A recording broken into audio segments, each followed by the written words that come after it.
Hey, are you talking about back in the day? Nah, man. I'm talking about back in the day. Back in the day. Back in the day. Back in the day. Back in the day. Joining us today on the Back in the Day podcast is incredible musician Myles Maestro. How are you today, Myles? I'm doing well. Thank you for having me on. Thanks for coming out. First thing I want to ask you, what are you drinking over there? This is yerba mate. It's like a healthier, I hope, alternative of Monster and Bang and all that stuff. I used to be a big energy drink guy, and then it started making my stomach hurt after I drank them, so I kind of bailed on those, and I found out about these from this guy named Kenny Beats. He's a producer, and he does this YouTube series called The Cave, and it's like he just brings artists in to make beats and stuff, and I think they might sponsor him or something, because that was where I first heard of this, and he's always talking about him, so I was like, I gotta try it. And he's like nonstop just pushing it on you. He's like, oh, look, I have another one and another one. It's like, why do you have so much stuff in this? Exactly. He's like, I got a whole fridge of them over there if you need something to drink. But it's like a type of tea, apparently, that has a lot of caffeine in it. Nice. I looked at it, I was like, that's a very like musician. Yeah. It's funny because I heard about it from a musician too. I was like, that's it for definitely. So talk to me kind of about the career. Everything seems like it's kind of starting to take off for you a little bit. You released 3 songs in the last couple of months, or 2 songs? Yeah, so the first one I dropped was Ghost. That was September 10th, which is my birthday of 2019. And then I took like a whole year making a bunch of like demo tracks, random stuff, until I got like a cohesive sound together that I wanted to pursue. And then a whole year later, I dropped Don't Wanna on September 4th of 2020. Okay. And then after that, I was supposed to drop another one on October 2nd, but it dropped like September 27th or something like that by accident. I have no idea how. And that was Home, right? Yeah, that was Home. And then the next one comes out, I believe, November 6th, if I can find some artwork that I want to put on it. Nice. And you y'all came out with 2 music videos too, right? Yes.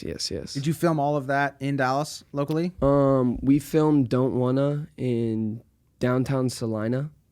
Oh, cool, man. There's like this little old gas station looking thing that looks kind of like a set, and it was like an old car repair shop or something like that, and we were like, oh, we should film right here. So we got my friend's Cobra that he has and parked it right there and did the video, like singing. Cops came up. Well, it was funny because when we were filming like the driving car scenes, the guy who was filming the video, his name's Troy, he was posted up on the front of the car with his camera like on the hood with like a gimbal to steady it, and he was on rollerblades, and we were driving the car really slow with the song at half speed.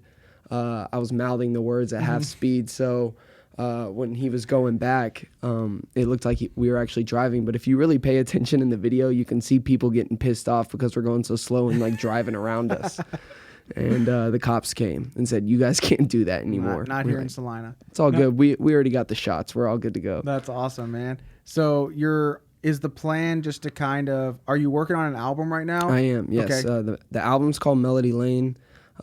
Before the show, we were talking a little bit about where I used to live over here in Dallas. And the street I lived on was actually called Melody Lane. Okay. And every song is a different lesson I learned within the midst of living there or about to live there or when I first moved out or whatever. So it's just like a collection of all the ways I've grown in a music album. Nice, man. Are the tracks that you have already released, are they going to be on the album, or is it all new stuff? Don't Wanna and Home will be on the album, and this next single coming out will also be on the album. Ghost will not. Because it's just kind of a little different and doesn't really play into the message. So the whole thing is kind of, I wrote it like a story. Oh, awesome. Kind of opens up with, I'm a big sucker for story structure. So I just literally was like using it like a blueprint, like story structure. And then I'm a super geek about the psychological effects of music, like certain chord progressions, how they make you feel, without any words being on it at all. And so I use certain keys, like circle of fifths type stuff, in order to manipulate, for lack of a better term, to make it feel like it's also progressing, even if you just had the instrumentals for it or whatever. Nice, man. Yeah, it's So a good time. Ghost, I've listened to your 3 songs that you have out a lot. I like to listen. If I'm gonna have a guest on the show, I like to listen to their stuff or whatever it is that they do. I like to check it out a lot. So I've been listening to your music a lot. Is Ghost about a breakup? Yeah. Ghost was about this 2-year relationship that I had, and about 2 years. And for the longest time, the relationship felt so toxic, and I was constantly putting it onto the other person. Like in real life, I was just like, no, it's your fault, it's your fault, it's your fault. And I was kind of a kid. I was a stupid idiot kid who was super self-centered and stuff. And, getting into that, it was like really good. And then after it all fell apart, I had a lot of time to myself and a lot of time to just think on like how things ended the way they did. And Ghost is about the realization that I was the toxic one. Oh, okay. And it's about like, yo, I know that I'm the one that messed up. I know I pretty much caused this. And I just want to say I'm sorry. And I know you may not want to talk to me at all, but if you ever want to, like, I'm here. I would be more than willing to fix the burned bridge, you know what I'm saying? Yeah. So it was kind of, that's why it's kind of uncomfortable for me to listen to sometimes, because I'm like, oh God, you guys are all smiling at this song, and I like poured out my heart into Yeah, this. you guys are jamming to this song because it has a beat to it that it's like a fun. It's a fun song, but then like you said, like it's a very it's a lot more vulnerable than I ever planned to be off the bat. But I wanted to show people, at least with that type of stuff, like the heartbreak stuff, that I was capable of that. Yeah. Did you produce that entire song yourself? So I made that song, not myself. I made the whole beat myself, which is how all my songs that you'll hear, Home included, Don't Wanna, all the ones on the album, I made the beat. Ghost specifically, I made in a van in Atlanta when I was on a family vacation. I was just sitting there, I was listening to like a lot of Khalid and Brockhampton at the time. And I was like, I just want something that's kind of poppy, but with like some dirty ass drums. And I made that, and I was like, oh wow, this is crazy. So the little excerpt in the beginning where it kind of sounds like I'm a robot, it's called a vocoder is what I use. But I wrote that like the first night I made the beat. And that's like it's a picked apart version of Psalm 102 that I wrote into how it applied to me at the time. And after that, the next morning I woke up because I was like, I like this, but I don't think it's strong enough to be like a verse or a chorus, so I'll figure something else out tomorrow. And the next day I woke up and it like spilled out of me. Like I just wrote it all in maybe like 2 to 5 minutes. Like it was just done. And I was like, oh wow, this is better than I thought it was going to be. But I was nervous because for a long time, I was only going to pursue rap music. I was just going to be a rapper. And then as I got into it more, like especially once I started making beats, I saw how much more emotion you could convey and present to people when you sing, as opposed to just saying the words. You can actually feel the emotion behind the words oftentimes when you sing. Yeah. So when you play live, since you create the beats to it, how do you do that live? Do you have a track playing, or do you play an instrument, guitar? It kind of goes back and forth. Like I'll have performance tracks for like the big ones that I want to make sure are like really powerful. Don't want to, and especially Home. But for ones like Ghost, I'm not too picky when it comes to live stuff because I love different versions of things. So I'll either do it just acoustic, or if we have a loop pedal, I'll kind of beatbox some drums into it and then have that loop over while whoever's playing the guitar will do that. And that's cool, it's a good time. Yeah. So I like that you use the loop pedal, man. So I'll admit something that I don't think a lot of people know this about me, but it's kind of a dorky thing that I'll admit because I'm, mid 30s, dude. I really like Ed Sheeran. Oh, bro, I love Ed Sheeran. So I really so I really like him. Have you ever seen him live? Yeah. Okay. At the Toyota Stadium. All right. So if you don't know, and I'm gonna fangirl Ed Sheeran real quick. All right. Okay. So for our listeners, if you're not an Ed Sheeran fan, maybe you're listening to his music on the radio and you're like, well, you like that poppy, like love stuff? I do like that. Okay. Yeah. But what happened is I started talking about Ed Sheeran at work as a joke. Mm-hmm. Like I'd be like, man, I really like Ed Sheeran. Like Yeah. I tell people about it. I was like, I really like Ed Sheeran. Testing the waters Yeah, a I little really bit. like him. Yeah. I did like him, but I was making it like more of a joke of like, I got this crush on this dude. You know, like I got this man crush on Ed Sheeran. But then I started watching his YouTube live videos, and everything that you hear that is done for him, he plays all of that. Yeah. He doesn't. There's no It's band with awesome. him. No, it's he no just does it. band. There's no one there with him. There's no drummer. There's no backup vocals. There's nothing. It's just him. And before he does a song, he sets it all up with the loop Yeah, pedal. He it's so beats it awesome. on the back of his stuff. Then he'll sing backup for Yeah, himself. exactly. And then he just plays the entire thing. So I actually listening to your music. When I heard, I don't know, remember what song. It might have been Go. It was one of it, and then I had heard that you produced or that you made your own beats. I was like, I wonder if when he performs live, if he does that Ed Sheeran type Yeah. stuff. Yeah. So I don't typically play the guitar if I'm performing live. Mm-hmm. So the guy who played guitar on Don't Want It, his name's Jack Coster.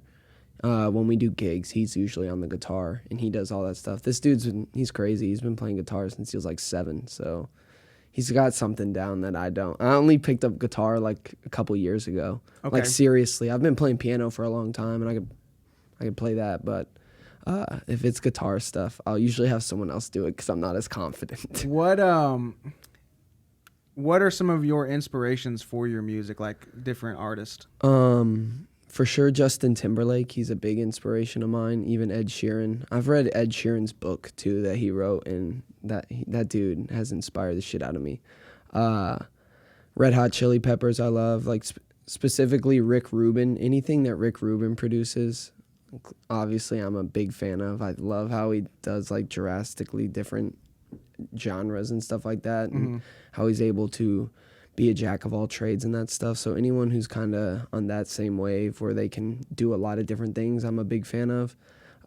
Mac Miller is probably the biggest inspiration for me, though. I was just going to ask you that because Yeah. you told me earlier before we were recording that you lived in Pittsburgh for a little while. How long did you live out in Pittsburgh? From like end of third grade to like 8th grade, so about 4 to 5 years, I would say, somewhere around there. And I don't know exactly how old you are, but I'm going to assume that Mac Miller was probably starting to become pretty popular. As soon as I moved there, he dropped Blue Slide Park, and I used to go to the library a lot as a kid because I was homeschooled when I lived in Pittsburgh, and me and all my friends would go to the library and like set up our Xbox and play video games and do our schoolwork at the library instead of just sitting at home.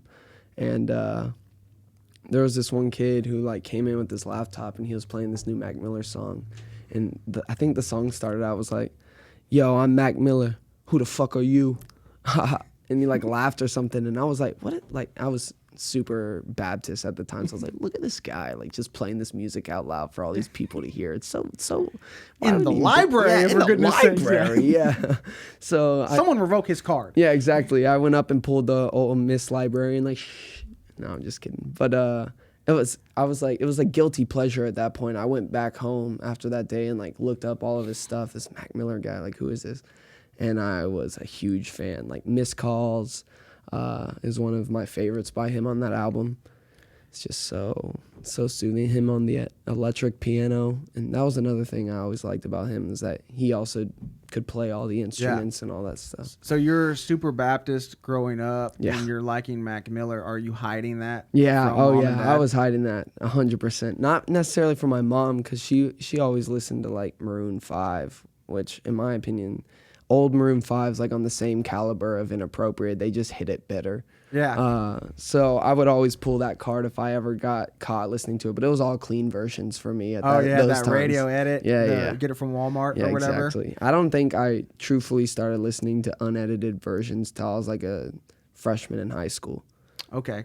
And then I was like, okay, like I have my own debit card now. I can make my own iTunes account and get away with this. You're like, I got the edited version, and now I got the unedited. I was so used to there's being all these pauses in the song, right? Like Pauses are like, the F word in edited versions. They like reverse it or something. It's like, ofk. yeah.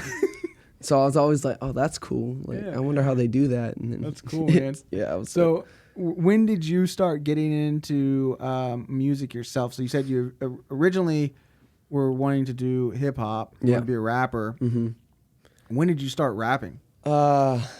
Dude, I've loved rapping since I was like a little kid. I used to sit in my room at those same times when I was in the Pittsburgh house, and I had all these notebooks that I would just write. And I remember showing my friends the songs, and they're like, "Dude, throw that away."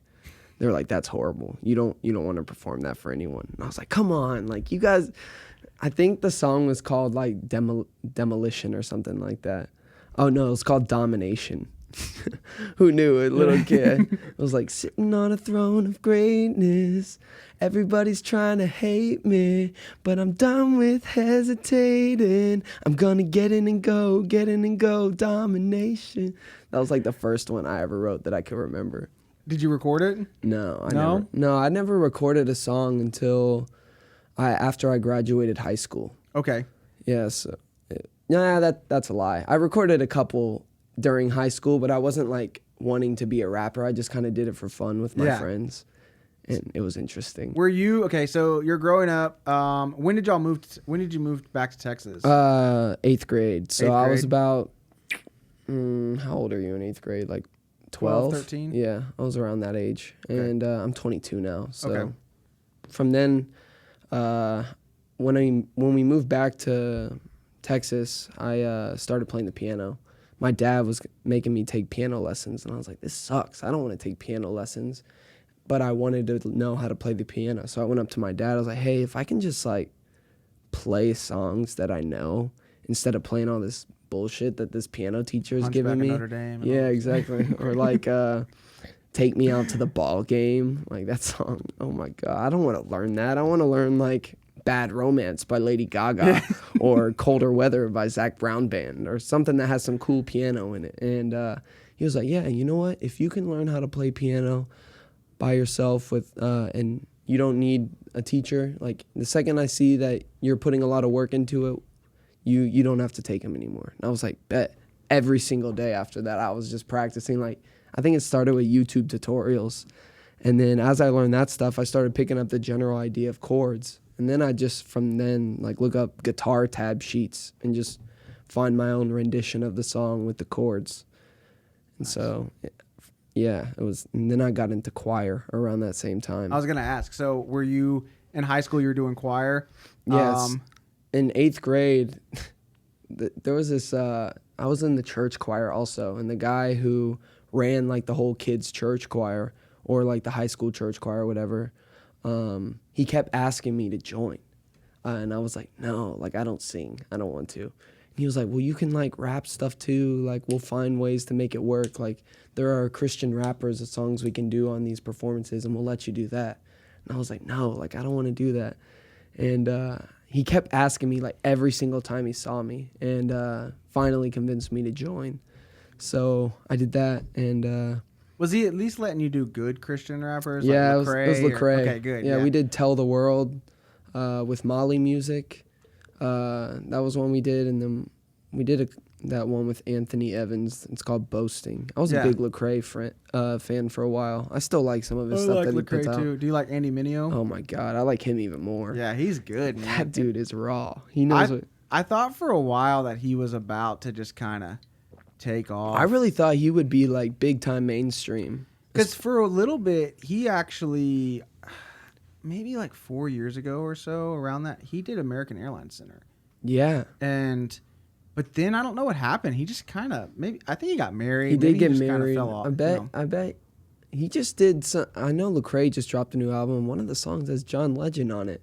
Oh, really? Yeah, it's really good. I have noticed that Lecrae has crossed over a little bit more than Andy Mineo. And I thought Andy Mineo would have crossed over a lot, but he just, I don't know. I haven't listened to his music in a couple of years, but I like him a lot. Yeah, he's talented. I saw his Sway in the Morning freestyle stuff too. The 5 Fingers of Death, he killed that. That thing was awesome. Did you freestyle a lot with friends growing up? Is that something that you guys would do? Yeah, especially in high school and when I lived over here in Dallas. Like we would go to this Trinity Bridge every night with my little Beats pill. We would just set it up and turn on some YouTube beats and get our microphone and just perform for anyone who wanted to listen. Were you performing, besides choir, growing up in high school and stuff. Did you perform at all? Anywhere else, like talent shows, stuff like? Yeah, I won the talent show my junior year of high school. I did the history of rap, the stuff you see with like Justin Timberlake and Jimmy Fallon on that. Me and my friend Alex, we did that for the talent show, and we won. Nice. It was a good time. We did. There was a bunch of songs in there, like a lot of De La Soul. There was some Will Smith in there, Beastie Boys, even some Kanye West. Like, you know how it progresses from the older stuff into the new stuff. Yeah. It was a great time. That's fun. And that I was enjoy that type of stuff. at Prosper yeah. High School. Man, so after you graduate high school, that's when you said you started actually like recording your music, right? Actually, when I was in high school, I wanted to be an actor. Okay. And so when I graduated, I went to Texas State for a semester for film school and broadcasting, because I thought, if anything, I would be good at that. Did you do theater at Prosper? I did, briefly. Was Mr. Stevens your teacher Yeah, there? he was. He didn't like me too much. He was my theater teacher in high school. Really? Yeah. That's crazy. At Hebron High School. He was... Oh, my God. Small world. So, he was there for 1 year when I was there. He was cool. He was a cool man. He was interesting. He was cool intense. cat. Yeah. I only had him for 1 year, so he never actually taught any of the classes that I was in, because he taught like it's going to sound real nerdy when I say this. He taught the JV. Yeah, when I was okay. in the varsity. Yeah. So, like, he was the opposite at Prosper. He taught it was called, the varsity theater was called production. That's what ours was called too. Not theater production. Yeah. Yeah. So he hated me because I auditioned for that class and got in, and then I left that class for show choir. Okay. So I had got everything. He had to cut all these people, and he was like, thank you for joining. And I was like, yeah. Over the summer, because you had to audition the year before. Yeah. Over the summer, I came back, and I was like, hey, man, theater isn't where my heart is anymore. I kind of want to start doing music stuff. I'm going to show choir. Yeah, I went to show choir, and you weren't allowed to be in show choir unless you were in another choir. Uh-huh. So I was like, not only do I have to drop production, but I got to drop the other one too. Dang. And so he was not happy with me. There was a lot of drama. Yeah, there in was. fine arts. Yeah, at Prosper High School that's that how year, it is. Yeah, Drama and fine arts, they drama go in the hand fine in arts hand. department. Man. I remember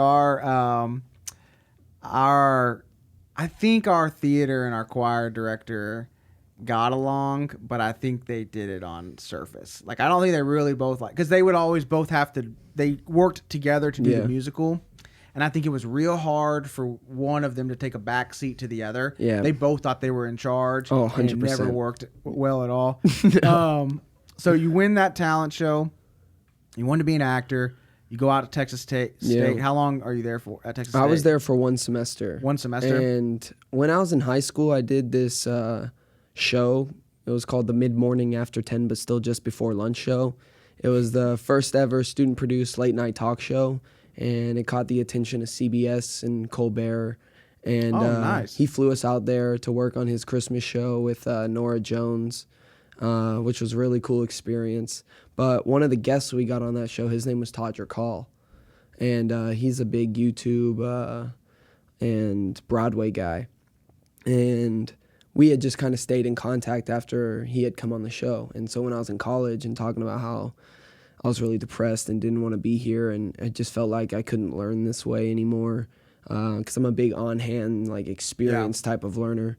And he was like, well, you can come work for me on my visual album that I'm doing, and you can act in it and just see how you like that stuff. And if it interests you, you can go on tour with us after. And I was like, Yeah. say less. I'm on my way. When can I be there? And he was like, well, you can come at the start of the year in like January, because we go on tour in March, and we're doing it was a 31 track album this man did in 2 months. Wow. And I was like, dude. And where was this at? It was in LA. Yeah. So we were staying in Encino, like Tarzana area.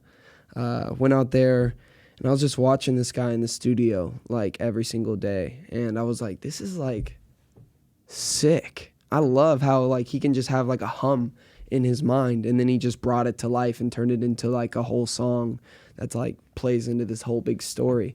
And I was like, for some reason, like I kind of get this. Like, this is easy for me. Like, he would say some things or write some things, and I would be like, I could do that, but I think I might be able to do it better. Like, I think I want to try this stuff. So I went on tour with him, watched how he did all that, and I was like, yeah, I'm sold. Like, I'm in love with this stuff. It was on the buses, like, where I started writing raps and other stuff again. And so I was like, I'm gonna try to do this.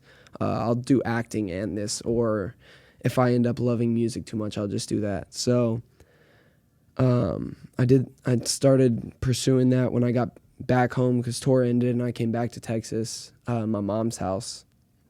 And I actually, the real story is that I took some shrooms with my friends and I started tripping out, bro. And I don't know what happened. I started seeing all these different, like my vision just started going crazy, and I like passed out. And I was looking at myself from the third person, like passed out on the floor, and all these thoughts were flooding my mind. Like, wow, you really wasted your whole life just to be all about yourself. Like, you've done all of these things just to make you happy, and you haven't thought about your family. You haven't thought about your friends, the people who care for you. Like, you've been solely like self-motivated. So like, why are you doing this? Why do you even want to live if that's the way you're gonna live? And it was like I woke back up from that, and it was like a life-changing moment. The next day, I started recording my own music.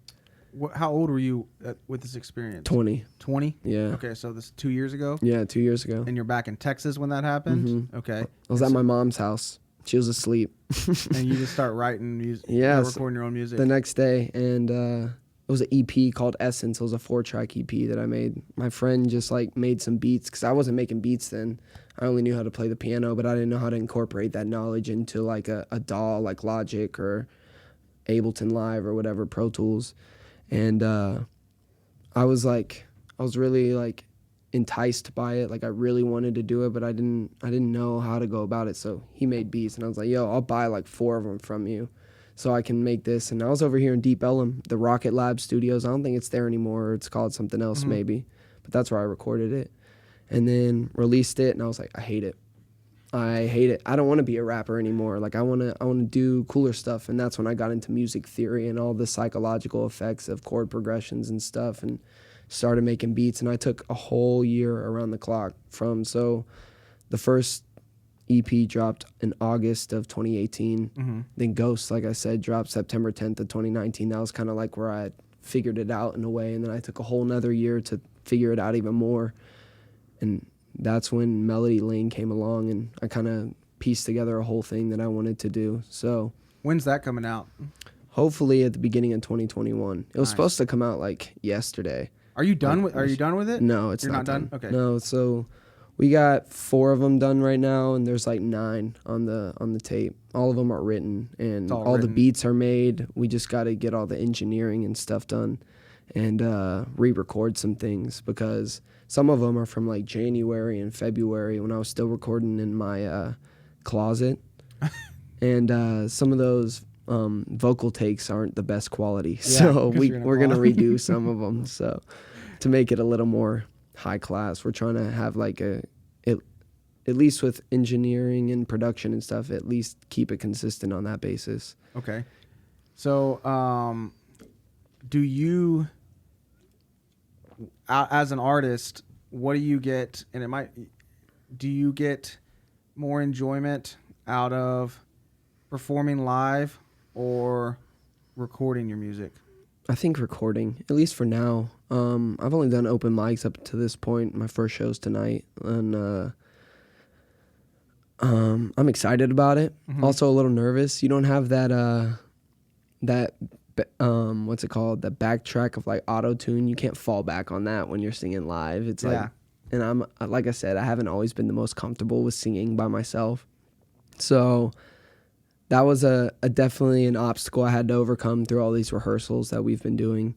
And I think now I'm gonna really start to enjoy it, because I'm finally like starting to feel comfortable with everything and how to like have a good stage presence and keep people entertained. But I feel like the recording process is so much more authentic. I get to really sit down and be by myself and really think about not only what kind of music I want to make, but what story I want to tell, what message I want to leave people with. And I feel like that's the reason I got into music was the first place was to help people like me who feel like they're pretty lost in this crazy world going on. And I feel like there's a lot of times music has helped me through my worst times, and I want to write things that people can turn to during Relate times to like it. that. Yeah, and I know I write pretty, like, it's like a puzzle, because I love that type of music where you gotta kind of like figure out what it's about. So I try to like piece it like that to where if you really care, you'll know what I'm talking about. But if you just care about the surface level, it's gonna mean something totally different to you. Yeah, that's awesome, man. Are you where are you performing tonight? You said in Coppell. In Coppell, right? yeah. Where at the Yeah, Surround? it's a block party. It's not a venue. It's a guy's house. He has the street blocked off and Oh, fun, stuff man. like that. So it's me, Jack, and a loop pedal, and I got a couple performance tracks to open and close the show with. But other than that, we're just doing some originals that aren't out yet, and a few covers of my favorite songs. How long of a set are you doing? It's about an hour. About an hour? It's a little over an hour. Cool. Yeah. So growing up, you were in music, you were in Mhm. show choir, did theater for a little bit, freestyling with your friends, going Yeah. to the library a lot. Yes, sir. Were you playing any sports at all? Yes. I was big in all types of sports, especially when I was in Pittsburgh. I was playing basketball, it was right before I moved to Pittsburgh. I was playing baseball. What'd you play in baseball? What position? Oh, geez. A little bit of everything. I couldn't tell you. Maybe right field. Right field. Is that? Yeah, I was right field. Yeah. I'm not good with my rights and lefts. I just had to do the Well, the thing. and it's also opposite in baseball Yeah, too, right? that's true. So- And my dad is a huge baseball guy. And growing up, like when I was a kid, like he found out I was left-handed. He was probably like, "Oh my God, yes!" Like I have a pitcher. I got a pitcher as a son, like finally. And then I hated baseball, and I played it 1 year because I wanted to like bond with him in some Yeah. way. But I was like, nah, like I hate it. I can't do this. It's too boring. I'm sorry. So the podcast is called Back in the Day, right? We talk about stuff like growing up, and then each season I have a theme that we talk about to hear a story from. And this season we're focusing on your greatest or favorite athletic achievement. Athletic achievement. It can be anything. It can be just a good story, something that you enjoyed. Here's my greatest athletic achievement, and it can be an achievement in my eyes and a failure in someone else's. But I'll tell you the story. I like it. Okay. I was a running back when I played football for a school called Upper St. Clair in Pittsburgh, and I was the only homeschool kid, and so I showed up to these rehearsals to this practice, Yeah. and I didn't know what to bring. Like I had just moved there, literally like the day before tryouts were. So I went up there, and I was auditioning. Dude, damn it, I'm You know breaking. I'm breaking all What's the funny, lingo. man, is when I got into theater more, I've done theater a long time, but also my focus was sports. And then once it shifted over to theater, I would always say I got theater practice. Yeah, theater And people were practice. Like, it's Or not practice. Yeah. It's rehearsal. It's rehearsals, it's auditions. It's yeah. I'm gonna butcher that this whole time. So just go ahead and expect All right, that. so But you were at the tryout. I was at the tryouts, and I was in Pittsburgh, and I showed up with a white Dallas Cowboys helmet because that was the only helmet I had at the time, and everyone resented me. And I was like, you know what? I'm going to just do my thing, see how it goes. Everyone else is in black helmets and black uniforms. Yeah. Some of them got some Steelers stickers on the side of it, but we're going to make this work. And they lined me up. They were seeing how we played defense and stuff. And I was in the back in the safety position, and I didn't know what the hell to do. I was just like running around. And they hiked the ball, and this center started like sprinting at me. And I don't know how the lineman got the ball, but he had the ball. And so I just like took off sprinting, and I like jumped midair and like flying squirreled and like clotheslined this dude with my arm. And I don't remember the kid's name, but he quit that day. Like after that play, he left, and I never saw him again. Was this a big? He was a big old dude. boy? And so my dad, I remember like I looked at my dad after that, and he was like, "What the Like, how did you do that? And I was like, I have no idea. Like, I just took off running. I was like, ah. The best part about that is like, you don't know any of these kids, right? You don't know any of these kids because they all go to school together, right? Yeah, exactly. Okay, so you don't know any of them. You're showing up in a Dallas Cowboys. Exactly. And they hate the Cowboys. Hate the Cowboys we don't in necessarily Pittsburgh. hate the Steelers, but Steelers fans hate the Cowboys. Well, they hate the Cowboys. The Cowboys and the Steelers are a big rivalry in like the 70s. Yeah. Right? Yeah, and big the time. Cowboys maybe moved on from that. They have other rivals, but that Steelers they hold grudges, man. Yeah. And then you're going over there and you're clotheslining fools and making them quit. So he never came back and played Never football came after that. back. And that's the only athletic achievement I can think There you of. go, But he knocking never dudes came out. back. I like that. He was done. So you said you have 9 concussions. You told me that before we started. Yeah. So tell me about the concussions. So after that tryout, I made the team, and I was still playing other sports, and I would play like basketball at recess with my friends, and I was going up. I had like the basketball, and they lowered the goals to like, I don't know, like 5-7 feet. I don't know how low they could go in those gyms, but I went up to dunk the ball, and I was a short kid, but someone grabbed my legs, and I just fell back onto the back of my head, and it didn't knock me out, but I like felt clearly like out of it, and I went to the nurse. I went home for the day, came back. I was playing baseball with a friend literally the next day, and the ball was coming right at me, so I turned, and I didn't block my head, and the ball hit me in the back of the head, and I fell on the ground. And my dad was like, how does this keep happening? And it was a day later? Yeah, literally the next day. Oh, my And I was gosh. accident prone. Like, I think I found enjoyment in getting hurt because the sympathy attention you got. So that's something I had to work through. I enjoyed, I know what you're saying. I've never admitted this out loud, but I used to get like, in elementary school, middle school, I would always sprain an ankle or tear a ligament or something like that playing sports. And I actually somewhat enjoyed in elementary school, they would push me around like an office, like a rolly chair. Everywhere we'd go, and I'm like, I kind of like this. Yeah, that's this, exactly you know? how I felt, yeah. So I totally forgot. What was it? So you got the concussion. Oh, yeah.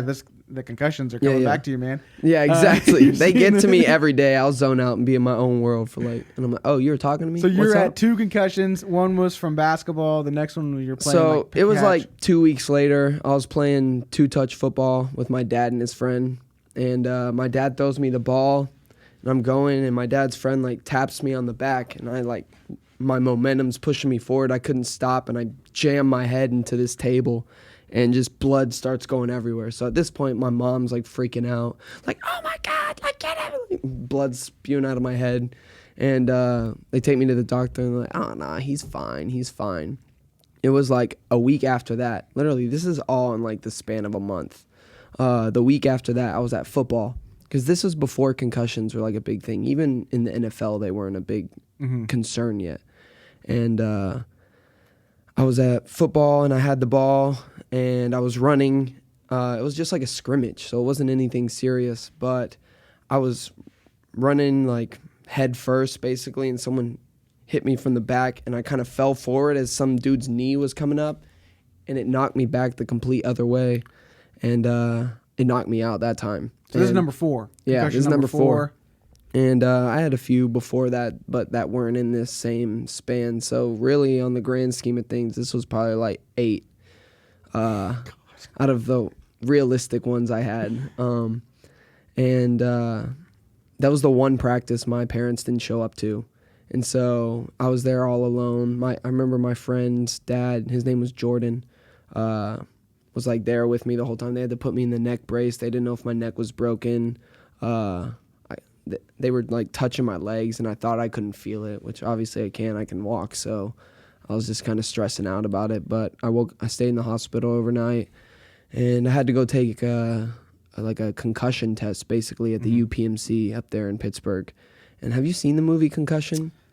I've maybe seen like bits and pieces of it. I haven't seen the entire thing. That's the one with Will Smith, right? Yeah. So the guy who Will Smith plays, the guy behind him, like in Concussion Study, was the one who was my doctor, because that's how serious it was. It had to make it up to the higher ranks. Because they had were 4 in 4 weeks or something like that, right? And so they were like, this is like serious. We don't really understand how you're not like brain dead right now. You should be like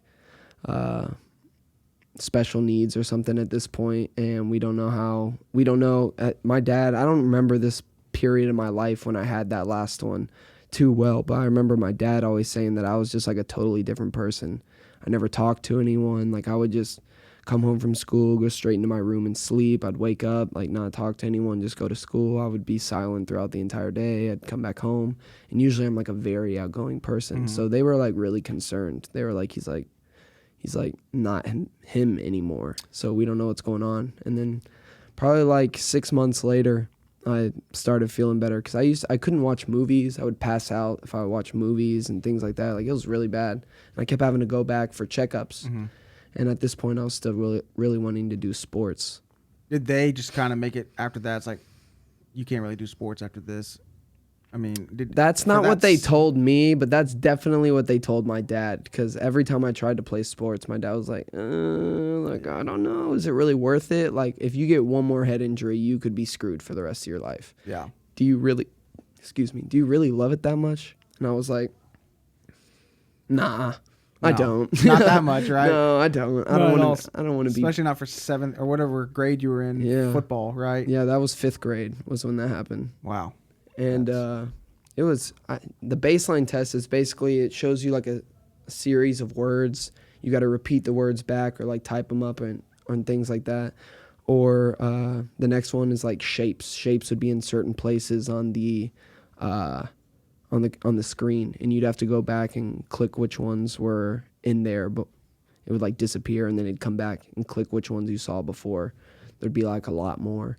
It's like all this stuff, and I could not do it.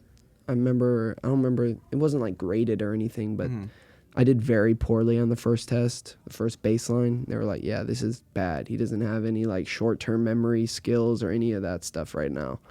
Did that impact school for you? I mean, yeah. Even like later on, I mean, was that a hard thing? Because, you talked about like you wanted to leave college because you're like, I can't learn I don't want to learn like this anymore. Was that something that you struggled with throughout like high school, middle school? I never looked at school the same way for sure. Yeah, because a lot of schooling is memorization. Yeah. And so did that make school hard for you? It didn't make it any harder. I've always been like a straight A student. Only because I would get in trouble if I didn't give my best. And my best is I could do the work. I just didn't typically want to. I would rather be doing something else. But I think it definitely, especially like when I was homeschooled, like my grades suffered from 5th to 7th grade, especially like when I had to take like Latin and stuff like that. Because you're homeschooled, you got to take Latin instead of like Spanish or whatever. And that was difficult, I would say. I never passed a test taking Latin. Yeah. Even though I use it a lot in music now. Oh, really? It's kind of funny. Yeah, I just like look up if I'm struggling to find some word that fits in, I'll go to the root of the word and see if I can find another language that has the same meaning, but maybe something that will have the rhyme scheme that I'm looking for. If I could say it in a different language, try it that way. I don't know. I like throwing in different things. Music's like lyrics, especially, are just like collages. At least in my mind, you can like piece a bunch of different things together, and piece by piece, they don't really make sense individually, but if you look at them all together, it's like a story.